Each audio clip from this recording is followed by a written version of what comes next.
Last class में हमने देखा था कि किस तरीके से हम पेमेंट मेथड्स ऐड कर सकते हैं और किस तरीके से हम जो है किसी दूसरे यूज़र को जो है अपने अकाउंट में ऐड कर सकते हैं।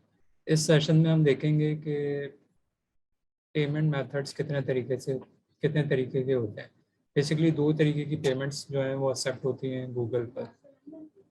एक पेमेंट मेथड होता है ऑटोमेटिक पेमेंट्स और दूसरा होता है मैनुअल पेमेंट्स। ऑटोमेटिक पेमेंट्स में ये होता है कि ऑटोमेटिक पेमेंट्स में आप अपना क्रेडिट कार्ड ऐड करते हैं और मंथ की फर्स्ट को जो है ऑटोमेटिकली गूगल जो है वो चार्ज कर लेता है। एक तो तरीक़ेकार ऑटोमेटिक पेमेंट्स में ये होता है।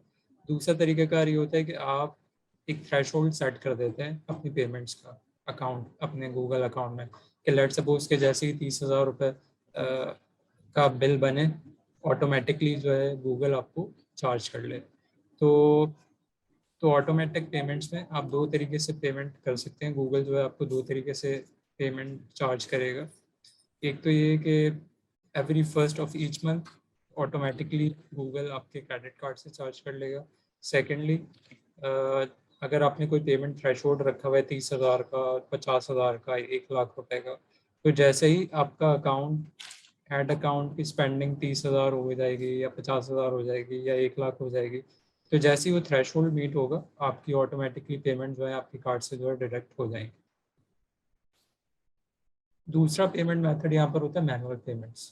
मैनुअल पेमेंट्स में ये होता है कि आप गूगल को जो है प्रीपेड बैलेंस की शक्ल में जो है एक बैलेंस अमाउंट जो है वो पे कर देते हैं अपनी कैंपेन्स रन करने से पहले। जिस तरीके से हम अपनी यूफोन के सिम में, जैज़ की सिम में, टेलीनॉर की सिम में एक प्रीपेड कार्ड ऐड कर देते हैं और जैसे जैसे हम कॉल्स करते हैं, जैसे जैसे हम SMS करते हैं, उसके हिसाब से जो है उसका बैलेंस जो है वो कम होना शुरू हो जाता है।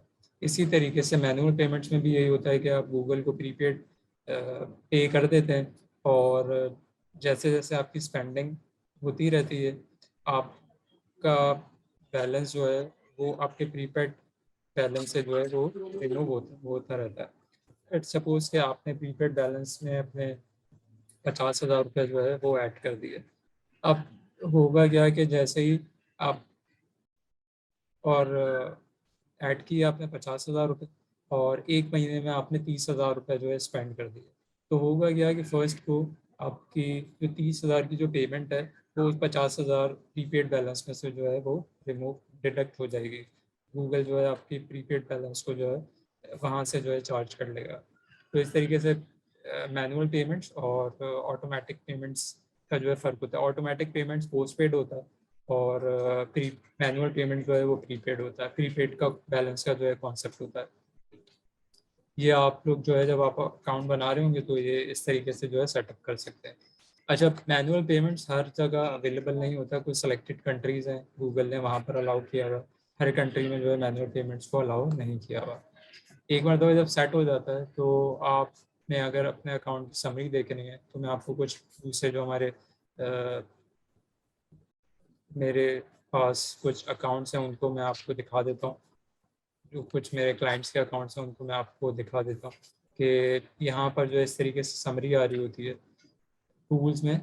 यहाँ पर बिलिंग में समरी आ रही होती है जिसमें आपके पास सारी लास्ट मंथ की जो है वो इनवॉइसेस आ रही होंगी, कितनी कितनी कॉस्ट आई, कितनी पेमेंट्स डिडक्ट हुई, ये सारी जो है मंथ वाइज आ रही है। आप यहाँ से जो है हर ईयर की जो है वो इनवॉइसेस जो हैं वो देख सकते हैं।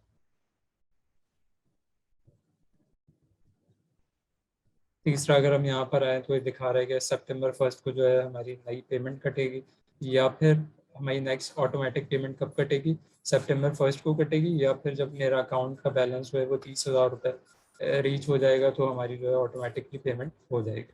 यहाँ पर लास्ट पेमेंट दिखा रहा है। लास्ट पेमेंट जो मेरी चार्ज हुई है वो 5693 हुई है जो कि फर्स्ट अगस्त 2022 को हुई थी। तो इसने जो है ये लास्ट पेमेंट हो गई और मेरी कोई मंथली लिमिट सेट नहीं हुई है। आप चाहें तो अपने अकाउंट की जो है मंथली स्पेंडिंग लिमिट भी सेट कर सकते हैं कि लेट सपोज कि आप अपने अकाउंट का एक्सेस जो है किसी थर्ड पार्टी को दे रहे हैं फॉर एग्जांपल, और आप चाहते हैं कि मेरा जो ये वाला अकाउंट है इसकी मंथली स्पेंडिंग जो है 30,000 रुपये से मंथली जो स्पेंडिंग है वो 30,000 रुपये से ज़्यादा ना हो, तो आप इसको सेव कर सकते हैं। इससे होगा क्या कि कोई भी आपका अकाउंट चला रहा होगा तो वो आपके अकाउंट पे 30,000 रुपये से ज़्यादा जो है वो स्पेंडिंग नहीं कर सकता। तो ये सिर्फ कंट्रोलिंग के लिए कि आप अपनी कॉस्ट को जो है कंट्रोल कर सकें। बाज़ औक़ात लोगों को याद नहीं रहता है, अपने बजट से एक्सीड कर जाते हैं, तो उस कॉस्ट को कंट्रोल करने के लिए, उस बजट को कंट्रोल करने के लिए आप अपना जो है लिमिट यहाँ पर सेट कर सकते हैं। Thank you.